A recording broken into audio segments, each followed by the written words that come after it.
All right, everyone. Welcome to session 3 of the Intro to Coding Live, the JavaScript. So let me go ahead and get the slides caught up here real quick. All right. And so before we get started on the session 3 stuff tonight, I did have a question about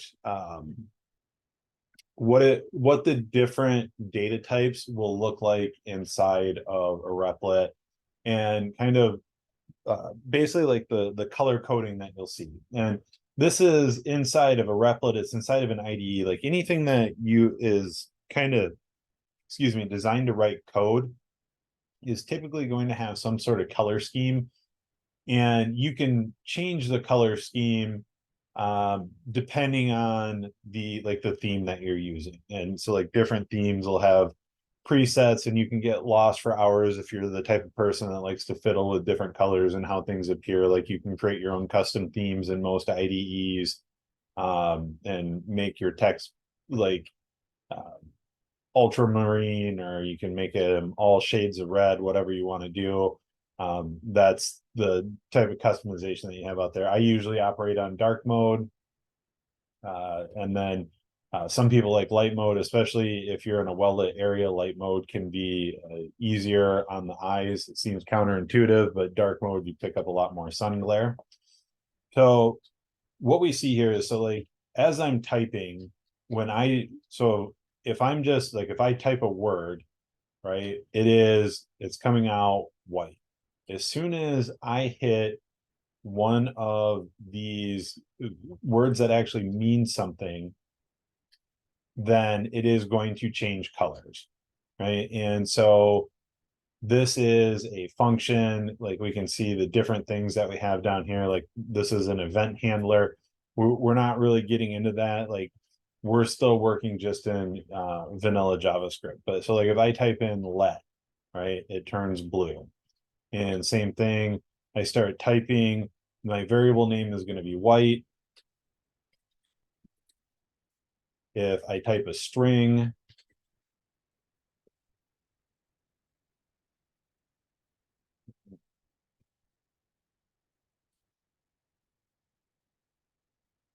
right, as soon as I get to false, or if I type true, I get that.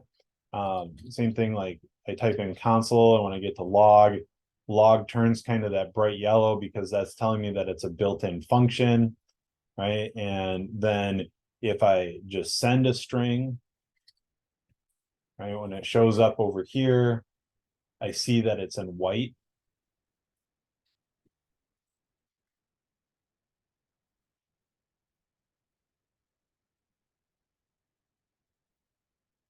Right, if I send an actual Boolean value, just like pass through a Boolean value, right, so I get gold.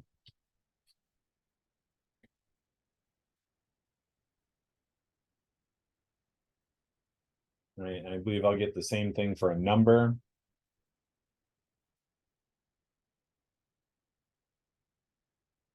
Right, so that's gold, but you have to be careful, right, because if I send through the string representation of a number, right, it's in white. And so that's one of those ways where you can tell, or it's trying to give you a heads up that you're working with a different data type, right? And so kind of like when we were doing the amount due yesterday, when we were using toFixed, the toFixed built-in method,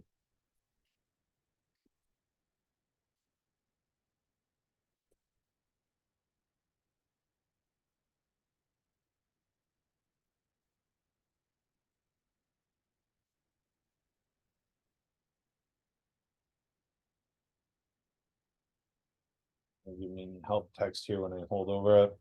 Normally it does. Unfortunately, and this is one of the downsides of REPL, sometimes it doesn't always give you like the floating help text when it should.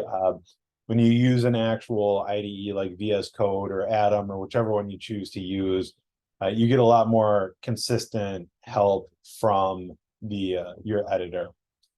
But in the to fixed, so we'll just come over here, MDN dot to fixed, right? Number dot prototype to fixed. The fixed method or to fixed method of number values formats this number using fixed point notation. Return value, it returns a string representing the given number using fixed point notation, right? So, and you can even see it in here in the expected output, it's in quotes, so it's a string. Sorry, 1 second here.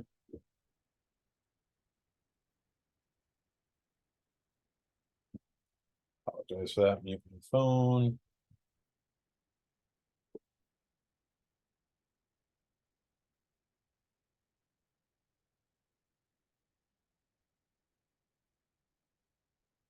All right, I apologize for that. And so we see that it's a string, right? And so when I do something to fixed, and so if I say floating num to fixed, and we'll wrap this in a console.log.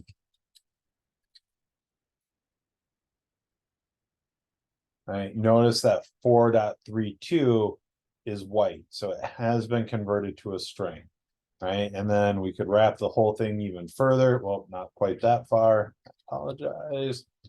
Right here, and we could do something like parse int. Parse int will chop it down to just a 4, right? But it turns it back to gold.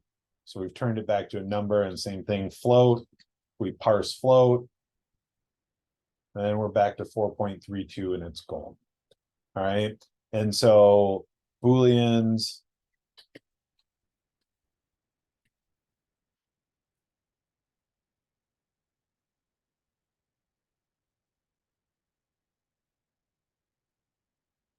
And same thing, like if we do a let object equal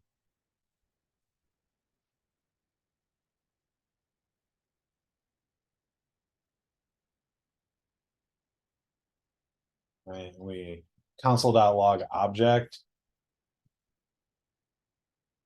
right? So we see that the key value pairs in here are coming through as like that dark orange color, right? We get the curly braces are in white still. And if we do, sorry, just parse float, default to 2 decimal places or using the same parse float. I don't know if it has a default. If we leave it blank, I'm not sure what'll happen. All right, so if we leave it blank, it looks like it defaults to 0. Right, and so it probably says that in here. If we do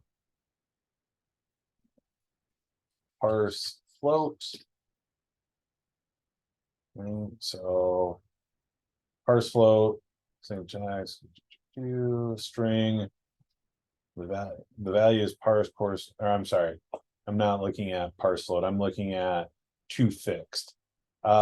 So let me read that question again. Does parse float default to 2 decimal places, or is it using the same to fixed? Yes, parse float doesn't care about how many decimal places there are.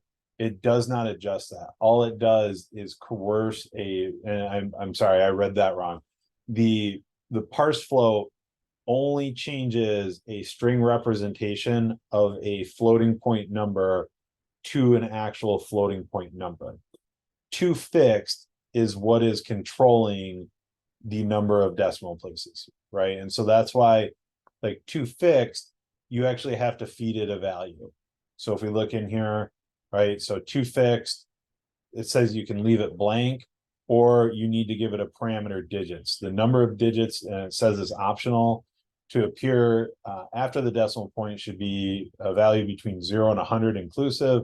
If this argument is omitted, it is treated as 0, right? And then, so the parameter for to fixed is the optional, so you don't have to give it anything, or you can give it a specific number of digits. And then for parse float, if we look at the syntax, notice that the input, the parameter here is a string, right? So in string, the value to parse, course to a string, leading white spaces, and the argument is ignored, right? And so if we look at something like that, right? So instead of just taking, well, here, we'll look at it down here in its own thing. So I can say, let string float equal 0.7 or 987, right? Or we'll do like something like that, right? So there's leading zeros.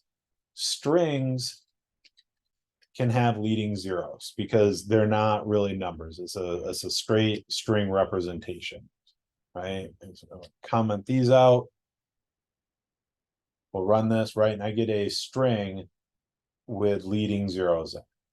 And so if I just say, let leading 0 equal 000, right? And now if I console.log leading 0,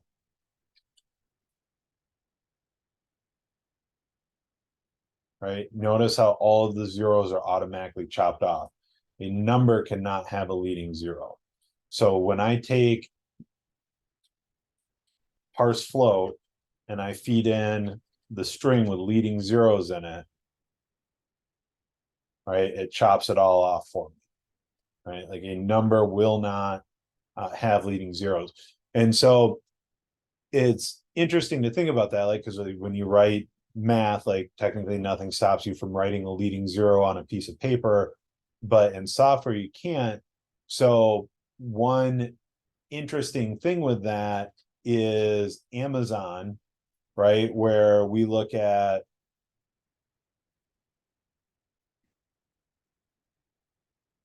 right, like a famous book in here, and I don't know if this will be a good example of it or not, and it's not because it starts with a 978. But if you were writing a database like Amazon, do you think it saves all of these ISBNs as numbers or as strings? And knowing full well that ISBNs can have a leading 0, right? So there's things like that that will make an impact on how we store our data. All right. So, yep, all the different colors there, and it'll be the same thing for arrays.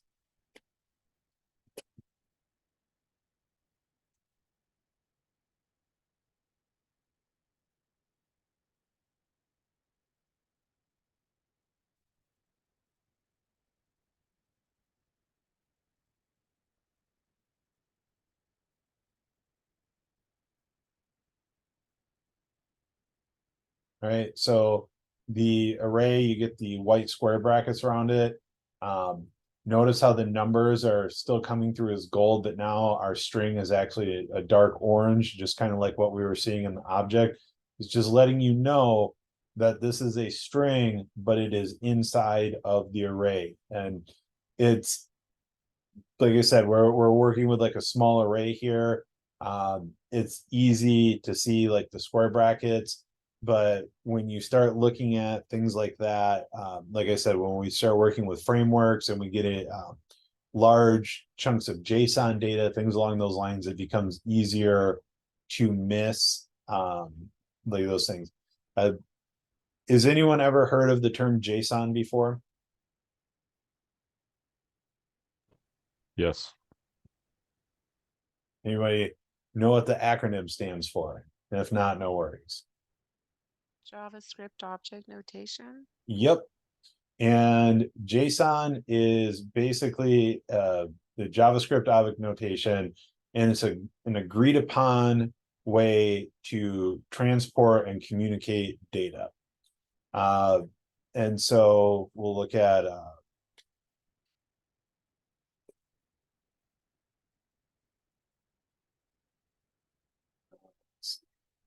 this is, why is this so big?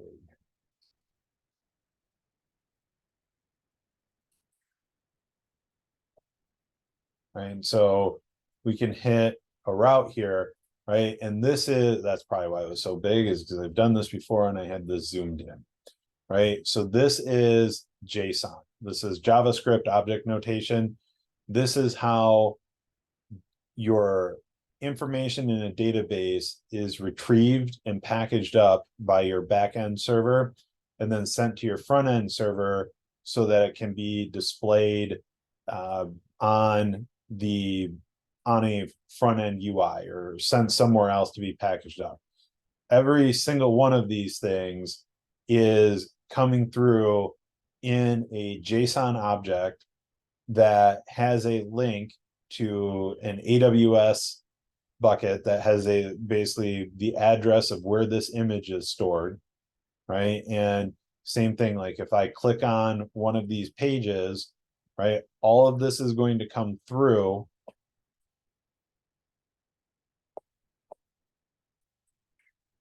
network. Let's see if we can find it here. So if you've never looked in the network tab before, this is where everything comes from. Right, so this is probably some metadata and some tracking, but notice the format, right? And the developer tools inside Google Chrome is doing its best to color code things and help me out with things, right? And it's tracking all these things pinging across the network, and Amazon's like downloading 1 million cookies to me right now, and tracking everything I'm doing on their website, but it's all coming through. Images coming through, detail assets, right? So that we got headers.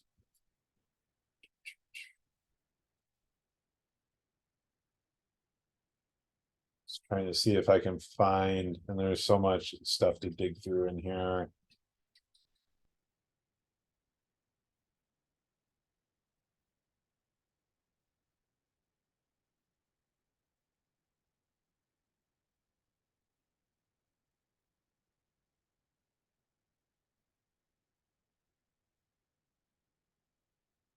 Right, so now we're starting to dig down into some of the stuff that they've going on here, right? And so like all of this, and again, so this is formatted for me, but if it wasn't tackling this formatting for me, it would just be coming through in an object that looks like this, but they're nested inside of each other.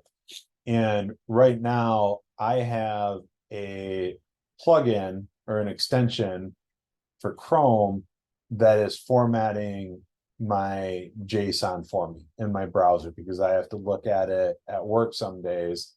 But like if I were to come in here and say I'll just remove it from Chrome, I can always install it later.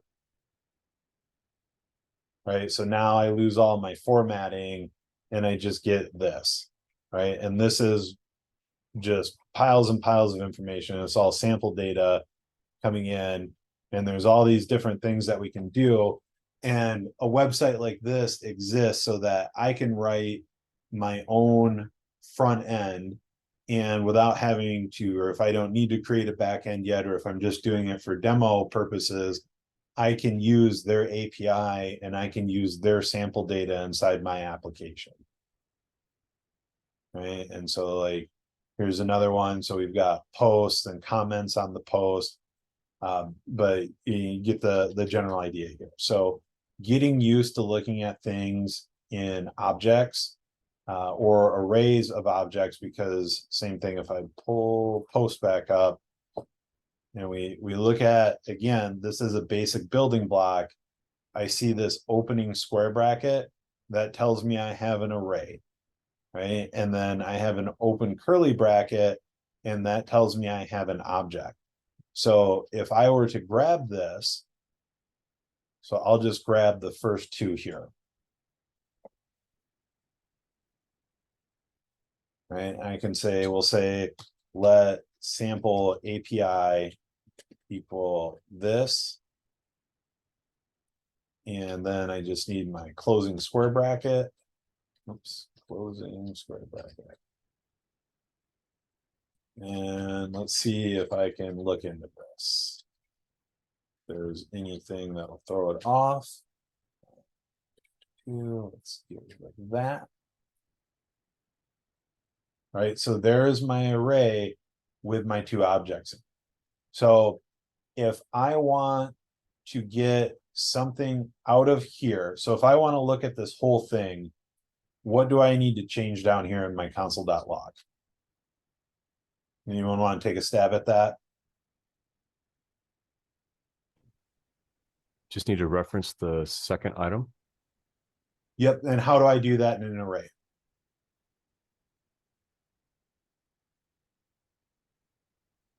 With the index. Yep, with the index. And what's the index of the second item in an array? One. One. Yep, because computers start counting at 0, right?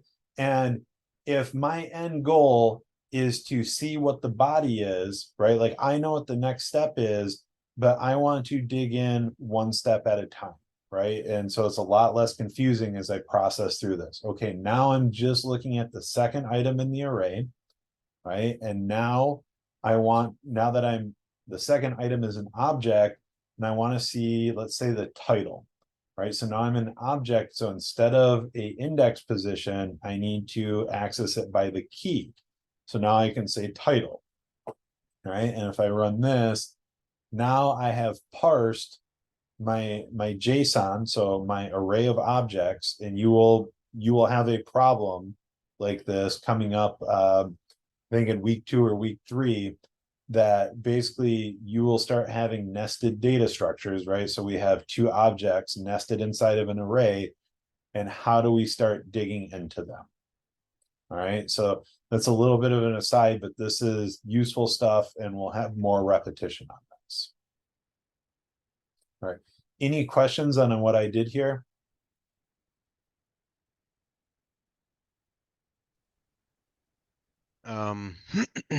So when you wanted to pull out that second object, I noticed that you had put the one in brackets and the title also in the square brackets. How come that wouldn't be like in parentheses? Like I'm assuming it has to be in that. You have to put it that way. By parentheses, you mean what are parentheses? These. Or yeah. So what are you asking should be in parentheses? The one and the title. Like how come So they have when I see this, right? So if I see something like this, like right, that is telling me I have a function, right? So whenever you see like a name followed immediately by parentheses, I have a function, right? So if we come up here, like even console.log, right? So if I write console.log and I don't put anything in it, I'm using parentheses. Log is a built-in function on the console class, right? And if I come in here and I say parse float, right? So it's in white. As soon as I give it those parens, it's turning it bright yellow. Parse float is a function built into JavaScript, right? And if I write my own functions,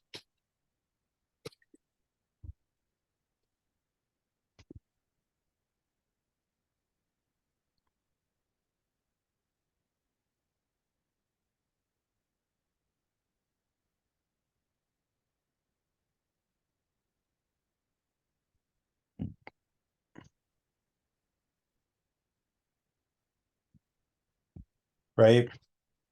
It's again, this is blue, this is white. It's just the name, it's the label, just like this is a label, right? But as soon as I call it,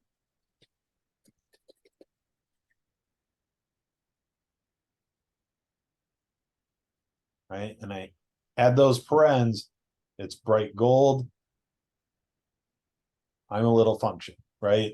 So, however, when we want to get something inside of an array or get something inside of an object, we use square brackets, right? And this is often referred to as the box, right? So, because if I do something like, so like sample API, and I do the left, or what we call an opening square bracket, it will automatically give me my closing one, and it looks like a box. And so this is the box, or what we would call here is I am using box notation.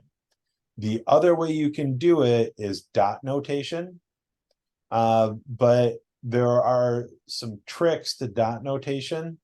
And so most of the time in this class, because again, there's multiple ways to do it.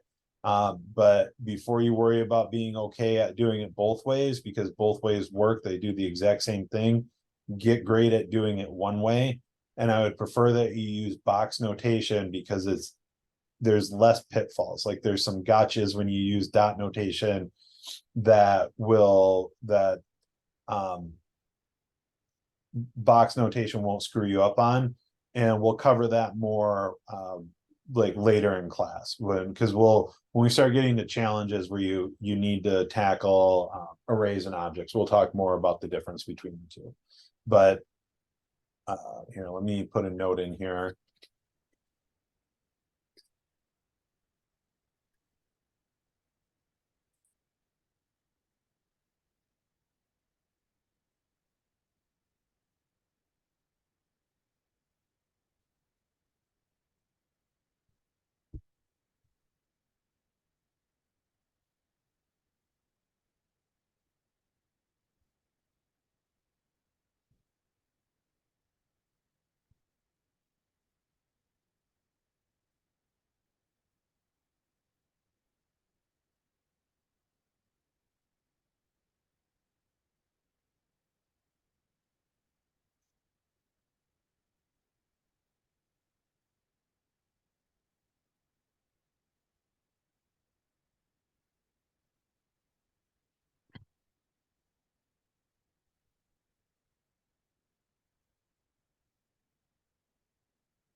All right, so those, and that's a great question, because these when you're first trying to learn what all of these different things do, they can definitely trip you up. All right, so let's go ahead and, sorry, any other questions before I move into the actual stuff for session 3, which is going to be us just diving right back into arrays?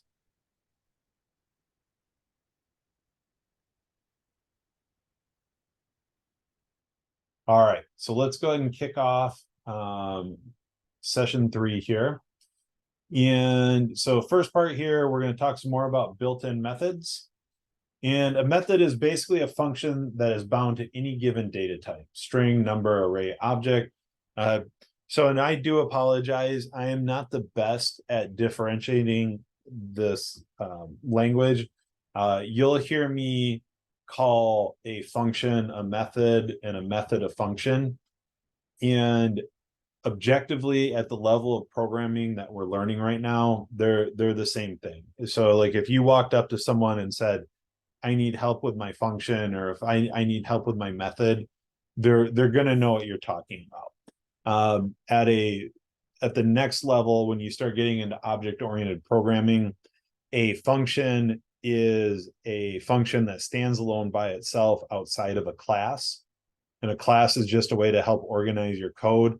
And a method is a function that belongs to a class, right? And the way we illustrate this in the beginning is it belongs to a string, number, array, or object, but it can also belong to a class that you create. Methods tend to always perform actions on or using the value being stored in that data type. The action performed may either mutate the data in place without returning a new value, or it cannot mutate the existing value, but return a brand new value, which you need to store in a variable yourself.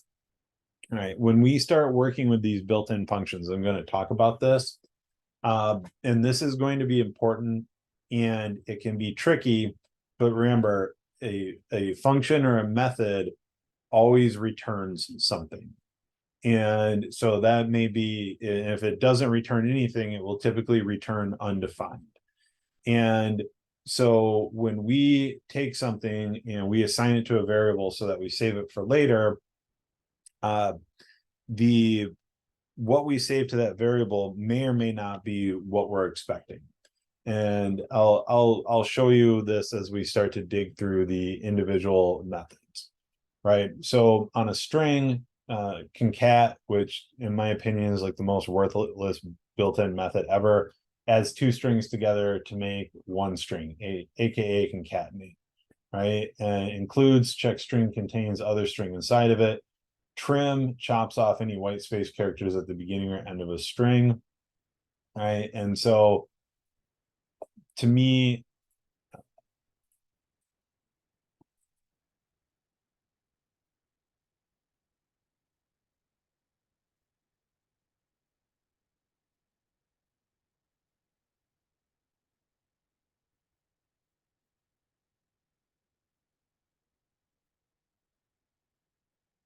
right, this is a really hard way to do this.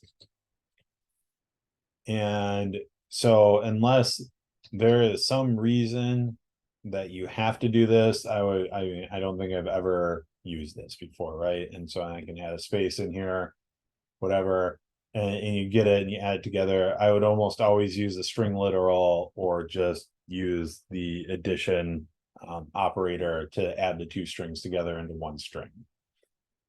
All right, includes is definitely useful so that we can check to see if something is in there, right? So I could say let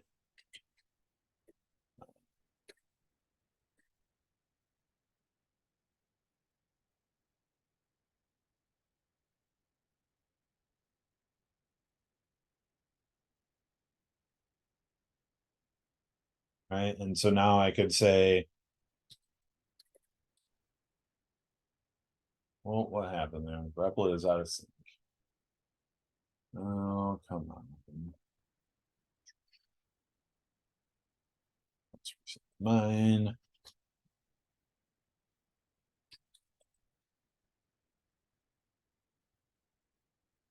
Right, so dot include. So now I'm actually getting the help that I'm looking for. Prints the standard out with new line. Multiple arguments can be passed with the first user primary message and all. Additionally used as substitution values similar to print F3. Oh, sorry. I don't know what's going on with this. This is one. So returns true if search string appears as a substring, and false if it doesn't. So if I pick includes here, and we could say quick, right? We know that quick is in our sentence up there, right? So we get a true. I believe it is case sensitive, right? So you also have to match the case of the word that you're looking for, right? So same thing with the, we should actually return false. Oh, why? Oh, sorry, because the quick brown fox jumped over the lazy dog, so I still get it. So that was a bad example. But if I do this and make my example even worse so that I'm right, now it'll say false because it is not picking this up because it is case sensitive. All right.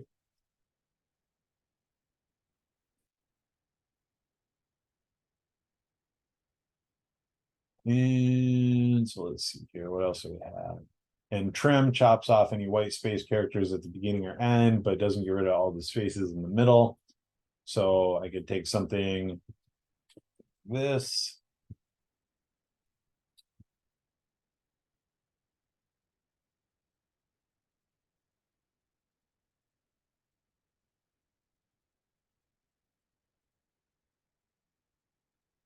Right, and so if we run this, notice how I've got all these spacing in the front. And then if I do trim, and looks like there's a couple of different trims here, trim, trim end, trim start, trim left, trim right. We're just going to do a full trim.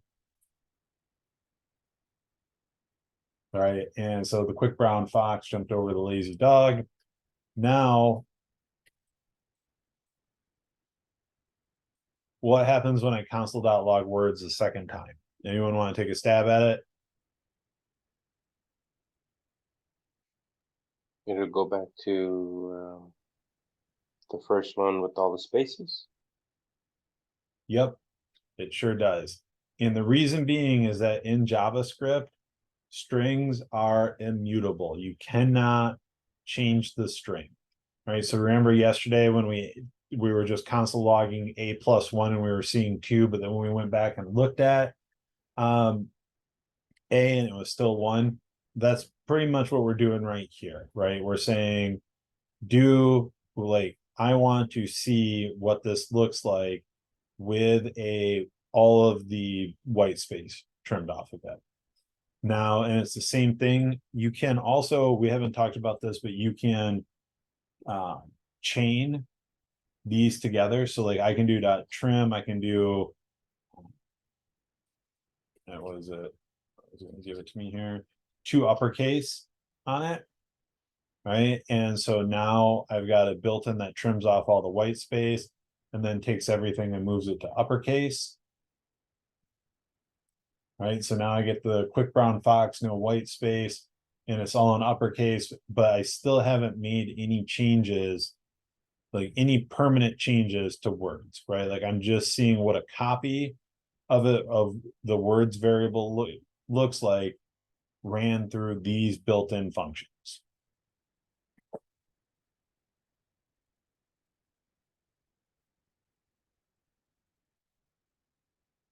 So any questions on built-in functions and strings?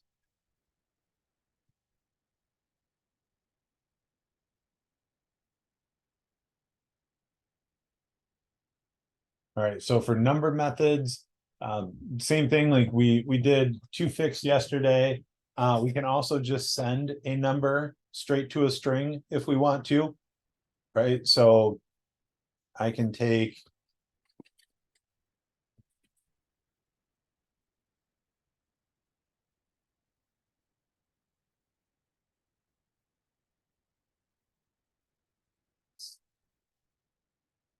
is that a dot? It is, all right.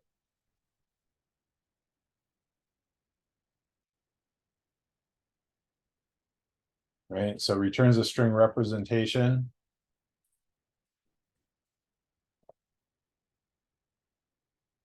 Right, and so we see that our 4,532 is printing out in white over here, so we know that it's a string.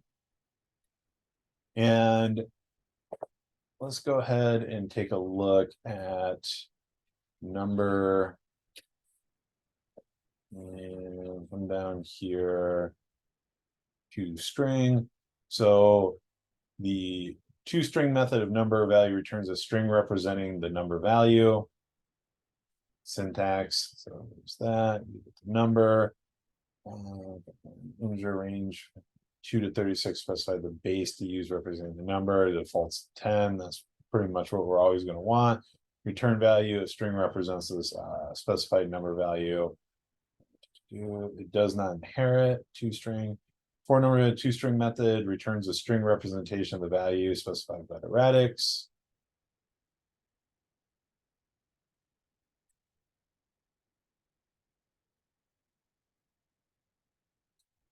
Stuff. So let's go ahead and say something like this.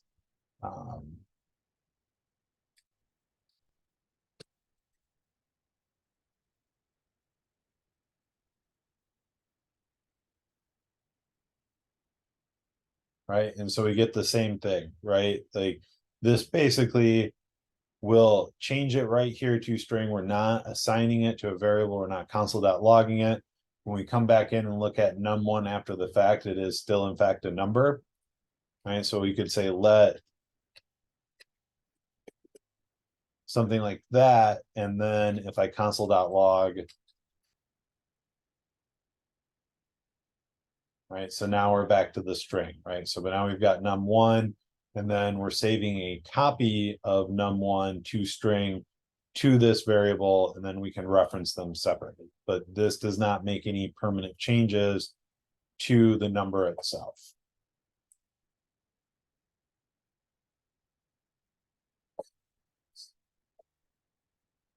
All right. any questions on strings or numbered built-ins?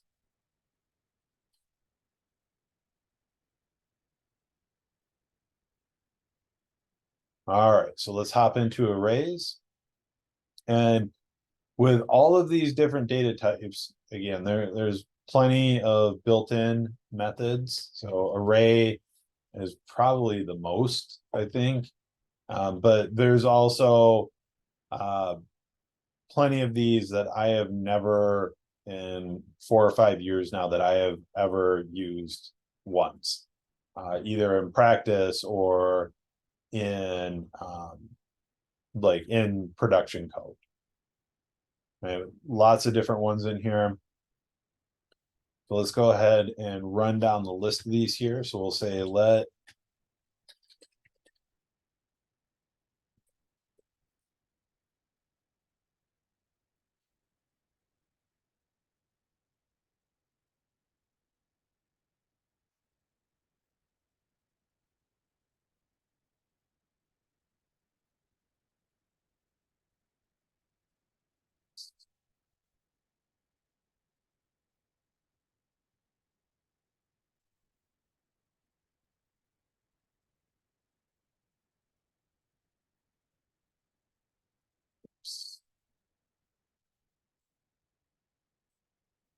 right? So dot push adds an element to the end of an array. So if we do something like this, so if I say practice array dot push, and again, dot push is a built-in method, so that's I'm going to use the parens here, right? And then I need to give it something to push in, and it can be a string, it can be a number, it can be another array, it can be another object, it can be any data point that I want, but it should be adding the element to the end of my array here. Right, so if I do that, and I say console.log practice array, sorry,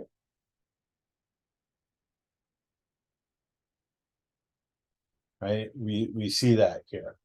Now, notice how I didn't console.log the push like I had to with the string and the number arrays, right? Like this is actually making a permanent mutable change to my practice array. It is permanently added on a new element to the array, right? So I can sit here and I can console.log it over and over again, and my array is going to stay the same until something else comes and changes it. Now, when we look and we dig a little bit here into this, the push method array instances adds the specified elements to the end of the array and returns a new string length of the array, right? So the actual return of this function, this built-in function or built-in method, is the length of the new array, right? So if I actually console.log this, right, I'm going to have a length of 5, right? So I've got 0, 1, 2, 3. So my length is 4. I'm adding a 5th element to it. So the index value of this would be 4, but it's going to be the 5th element in my array. So if I console.log this,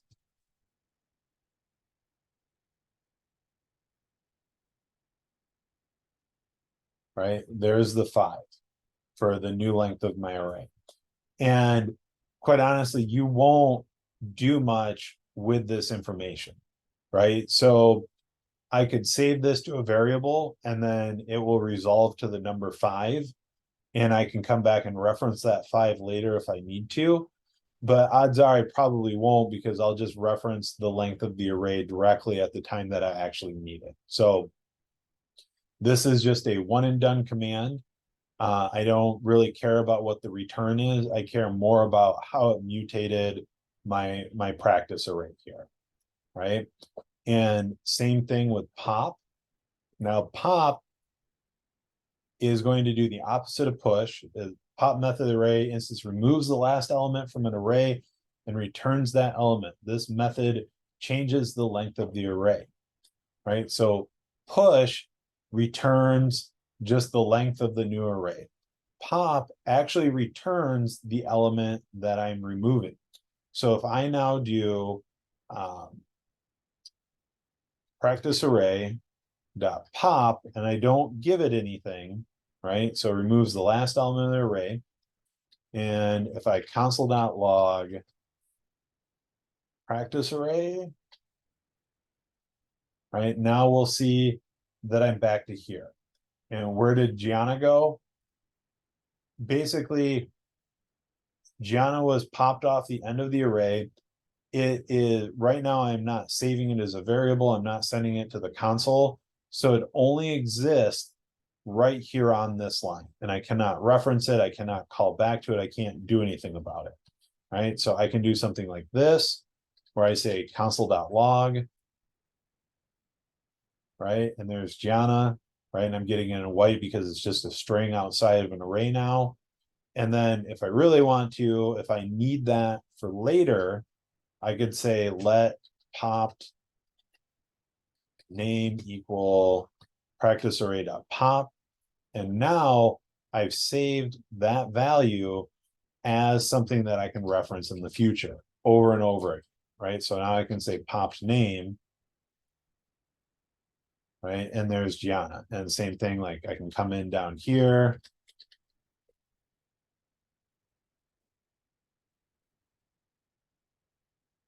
Right, and there it is again. I can reference it over and over again. And why that's useful is, let's say that I need to take a handful of names out of here and move them to another data structure, right? Or once they are like, look at it from like if you've been inside of McDonald's or someplace that does electronic ordering, right? You see when your meal is being built, and then you see when it's ready to be served, right? And they take that same order number, that same customer name, and they move it from behind the scenes, they move it from an array of meals being prepped to an array of meals ready to be served, and then it's sent to their front end display, and it displays both lists side by side, and the names move back and forth depending on the data that's being fed to it throughout the rest of the process. Right. And so that's why we would save it and use it for reference at a later time. So let's see here. So we've got push pop, and shift and unshift do the exact same thing as push and pop. They just do it from the beginning instead of the end. Right. So if I do shift, the shift method instantly removes the first element instead of the last element and returns that removed element. So it does the exact same thing as pop. It just operates from the other end of the array. And then if we look at unshift in alphabetical order, right, does the exact same thing as push, right? So adds the specified element to the beginning of an array and then returns the new length of the array. Right. And so now I could do something like this, right? So I could say, we'll get rid of this extra console.log here. And so now we could say, practice array dot unshift, and then we could reference popped name, right? And if we console.log practice array again, what do we think we're going to see? Anyone want to take a stab at what's going to change?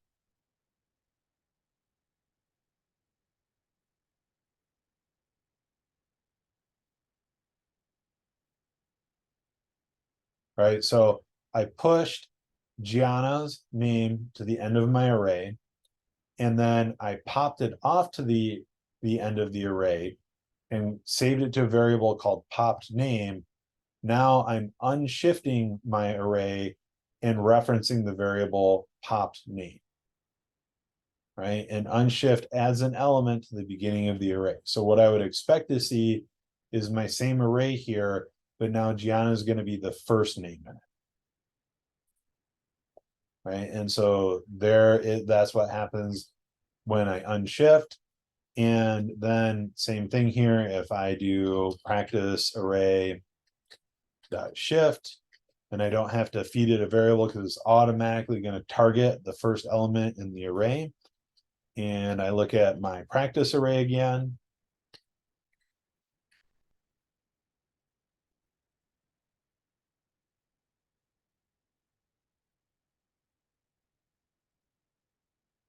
And I'm right back to where I started from, right? Just the 4 names inside my array. All right. I know I just threw a lot pretty rapidly at you with those 4. Any questions on what any of this means right here? This kind of this line 72 through 88.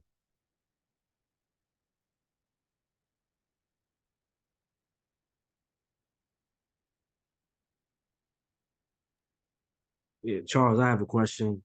Yes, sir. So just just trying to keep up. So arrays, I know we barely touched on loops, we kind of did, but every single type of function has built-in methods you could use. Is that correct or no?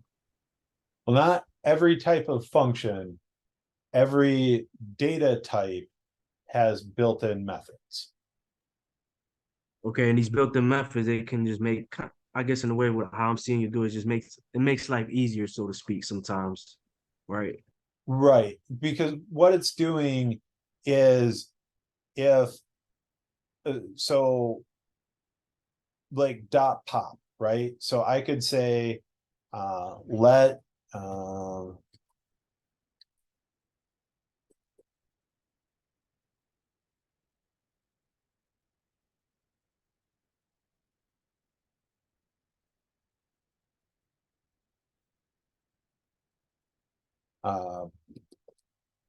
let's see here.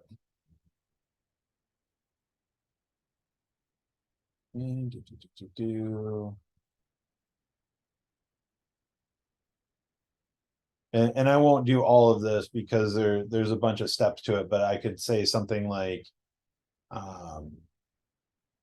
let's do this console.log array. And so let's work through this here. So let me just comment this out here real quick. And so now I can call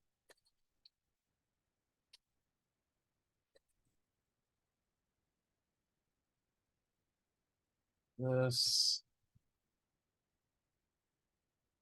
right? And so there is why, because I popped a name off here still. All right, there we go. So there's our array, right? And now if I do get, trying to think if I can hit it with a negative value here. Undefined. Do array dot length -1, right? And so now I get Charles. If I make the array longer, right? If I add John in here manually, so now my total length is 5, the index position is 4.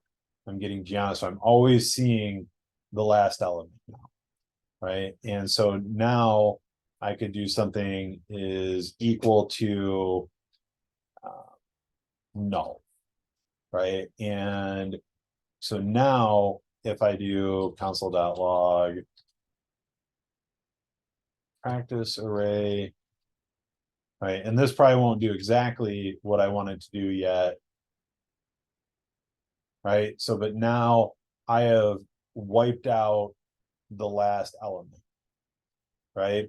And I could then also say let last element equal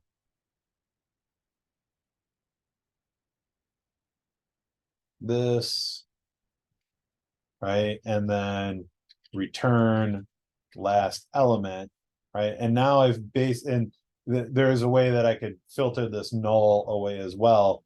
Now I've written the code that will basically replicate pop for me personally in my function, right? And now if I need pop, shift, push, unshift, like I could recreate all of those if I needed to, but because they're so useful and that they're recognized, there is like the people who maintain the actual JavaScript language said, we are just going to include these functions, these methods already in JavaScript. So when you go out and you download Node and install Node on your machine, I mean, there's already hundreds of thousands, if not millions of lines of code inside that language that is already doing things for you. That's already been built out, right? But all it is it's a function that someone wrote 20 years ago that you can reuse. And you can, I don't think I can do it in Replit, but like in VS Code, I'm pretty sure I can dig into the actual source code if I want to. Does that help explain it a little bit? Yes, absolutely. Thank you. Yep. And another question, I see a hand raised. Yes, sir. Yeah, I'm just a little bit confused on that example. So going back to Charles Pop, um, and I see the array being used, but you didn't reference practice array. So how does that work? I Because guess. remember, this is a parameter. It is just a placeholder, right? And I'm calling my function. So I can do something like this.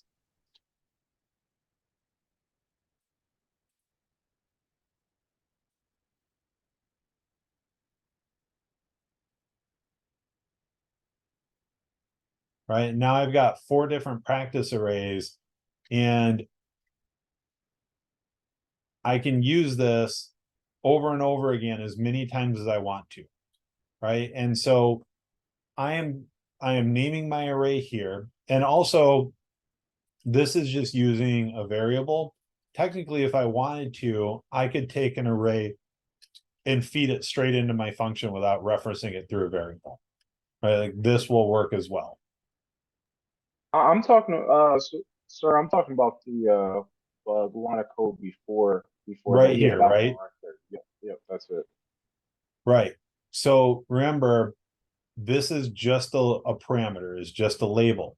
So when I call Charles Pop with practice array, this is saved in memory. The computer is going to come back and this becomes practice array. Right. And then same thing down here. I'm just going to use shorthand. So it's going to become practice array dot length -1. Right. And then we're going to console.log the same thing, right? Practice array dot length -1 equals null. Okay, tracking. I appreciate that. Yeah, and so it's the same, like when we were doing the other ones, like right now, and this is getting a little more complicated, right? Because now we have to think about a whole array getting passed into a function. But if we go back to our original add function, right? So let add equal AB, right? And then return A plus B. And if I do add 2, 3, right? A becomes 2, B becomes 3, A is 2 plus 3, and it's going to return 5. Right. And so this is doing it with a number. We could do it with a string. And we can also do it with arrays and objects, right? Like can be passed into a function.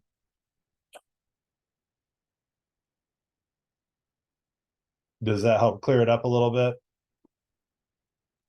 Absolutely. Okay, and it's okay to say no. Like we're gonna keep going with these concepts and do it over and over again. So okay, I'm just going to get rid of that. Well, actually, I'll leave it in and comment about it since we talked about it.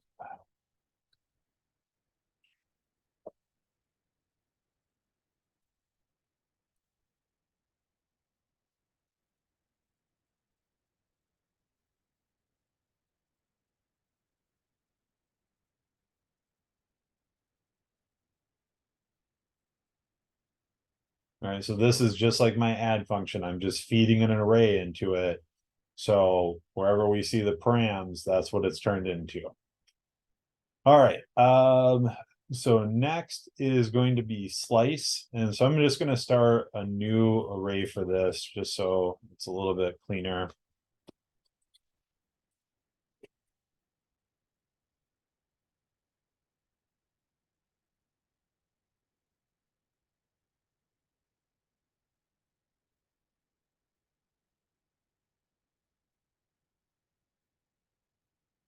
All right, so same thing here. So I can console.log slice array. Else pop is not fine. Where am I still calling?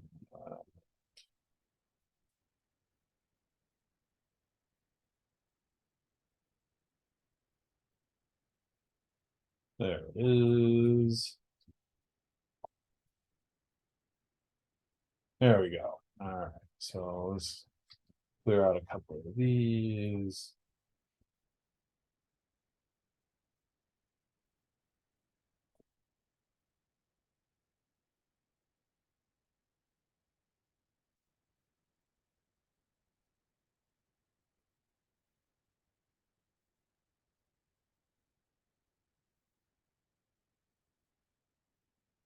One.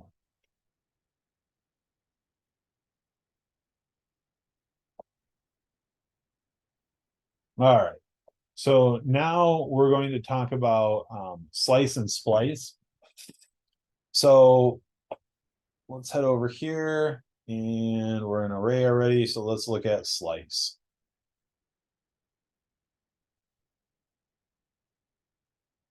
The slice method of array instances returns a shallow copy of a portion of an array into a new array object selected from start to end not included, where start and end represent the index of items in that array. The original array will not be modified. Right, and actually I like their stuff here. We'll just grab this whole thing right here. Right, and so when we look down here at the syntax, right, so we can leave it blank, we can give it a start, and we can give it a start and an end. Right, so zero-based index at which the start extraction converted to an integer. Negative index counts back from the end of the array, and basically if the start is less than negative array length or start is omitted, 0 is used, that's fine. Right, and start is greater than or equal to array length, nothing is extracted. That means that if your array has 5 items in it and you tell it to start at 6, that you're not going to get anything. You're just going to get an empty array, right? Because you've started counting after the array is ended. Right, and the return value is a new array containing the extracted elements. So let's go ahead and we'll get rid of these and we'll go ahead and drop these in here. All right, so we have an array here of animals, right? So let's do this. We'll start at 0, 1, 2, 3, 4. All right, so expected output of this array, if we give it just a start, let's do this too. Pull this over.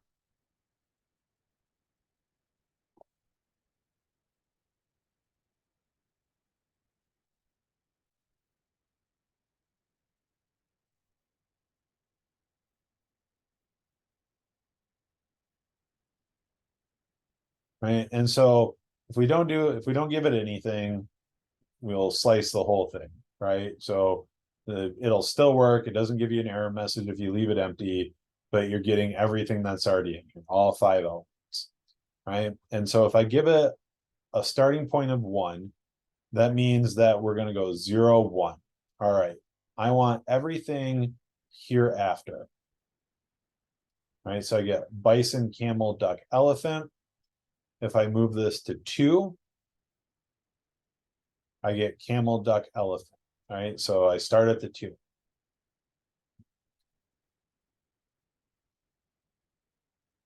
This is a big thing to remember.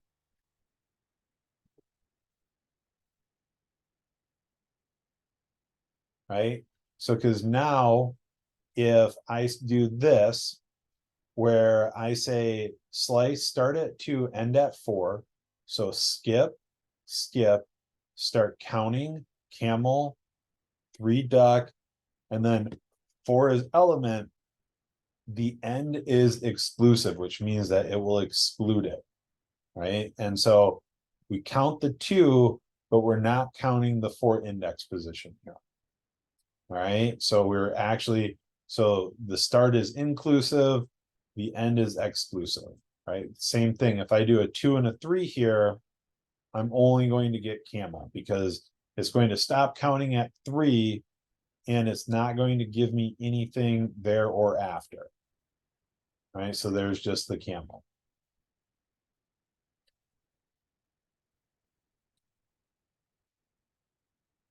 Right, and same thing here. If I give it 1 through 5, I've gone past it. Like I can give it 1 to 50. Right, like there's it doesn't pick up anything after it. It knows to stop there. But if I did continue to add elements to it, it would also continue to grow up until there was more than 50 elements in there, and then it would stop again. All right, now this one's a little bit different. So this, the negative number in slice will allow us to start counting from the back.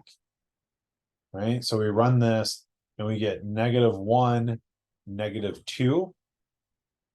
Right, and now where this is different, right, is that if I just start, so if I start counting at -2, right, so -1, -2, the other way I could do this, right, is if I just give this a +3, I'll still get duck elephant. But if I come in here and let's say I add cat, right, now I get duck, elephant, and cat. And if the goal for me is to only always report the last 2 elements in my array, I can do -2, and that number will continue to shift with however many things I have in my array here, right? So I can do dog, right? And I'm still only ever getting the last 2 elements. Whereas if I gave it that 3, this array is going to continue to get larger and larger.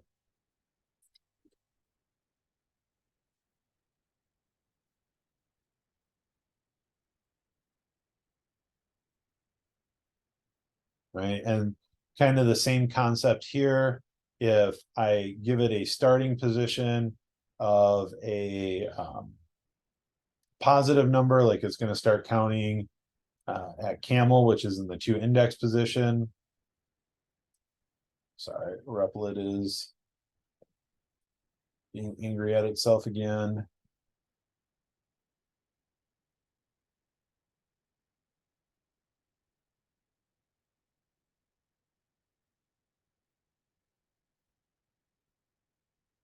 All right, run that.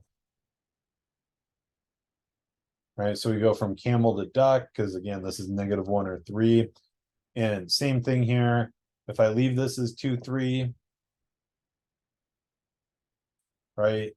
I'm sorry, because it's exclusive, it would actually be 2, 4. Right, I get that same thing. But again, if I come back in here and I add cat in here, right, I just keep getting camel duck. But if I add a -1 in here, my range this time is going to actually continue to grow as it goes here. Right, so because before it used to be camel duck, now it's camel duck elephant. If I had, I'm sorry, camel duck elephant. If I had dog in here,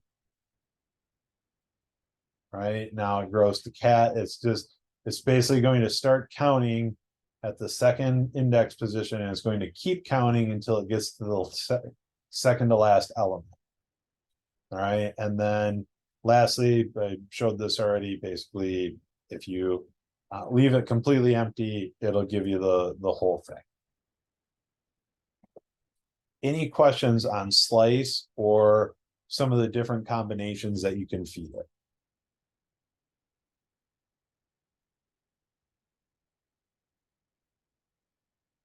Okay, so it's a little after 7:15. So let's go ahead and take a break here before we get into Splice. I'm gonna go ahead and pause the recording. I will see everyone back here, we'll say at 7:24 Central Time, so 7 minutes.